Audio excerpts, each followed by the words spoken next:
Ikinadismaya naman ng ilang kongresista ang pag-archive ng Senado sa Articles of Impeachment laban kay Vice President Sara Duterte. Pero sa kabila nito, tiniyak ng Kamara na magpapatuloy ang kanilang laban para dito. Si Mela Lesmora sa sentro ng balita live. Mela? Joshua, hindi pa tapos ang laban. Yan nga ang iginiit ng ilang kongresista matapos i-archive ng Senado ang Articles of Impeachment. Lubos na ikinadismaya ng ilang kongresista ang pag-archive ng Senado sa Articles of Impeachment laban kay Vice President Sara Duterte. Ayon kay House Impeachment Prosecutor Joel Chua, hindi pa tapos ang laban at hindi sila magpapatinag lalo pat may nakabinbin pa silang motion for reconsideration sa Korte Suprema. Sang-ayon din dyan si Akbayan Party List Representative Percy Sendanya. Nakakahiya ang desisyon ng Senado patungkol sa impeachment complaint laban sa Vice Presidente. This may have delayed our hopes for accountability and justice, but it has not ended it.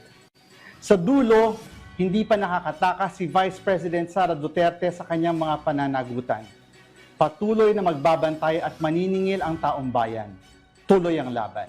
Ang Makabayan Bloc naman maghahain din daw ng bagong MR. Sasabayan din ito ng patuloy nilang pagkilos.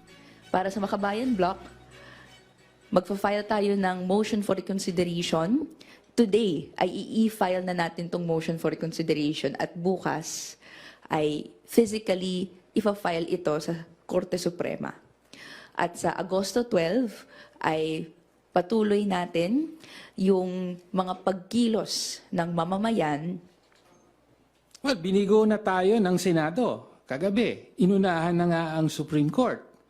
No? So saan patatakbo ang taong bayan na humingi ng pananagutan? Kaya nga kailangang i-consider ito ng Supreme Court, no, sa pagharap sa mga petisyon. Giit naman ni ML Party List Representative Laila de Lima, hindi na naman siya nakatulog kagabi dahil sa ginawa ng Senado.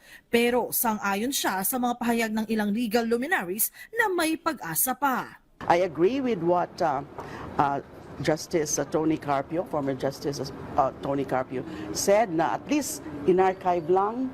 So hindi na pwede basta-basta na lang i-dismiss ng Supreme Court o i-deny ng Supreme Court yung motion for reconsideration on the ground of being moot and academic. Kasi kung dinismiss, yun ang posibleng dahilan ng Supreme Court na i-deny yung motions for reconsideration on the ground of mootness.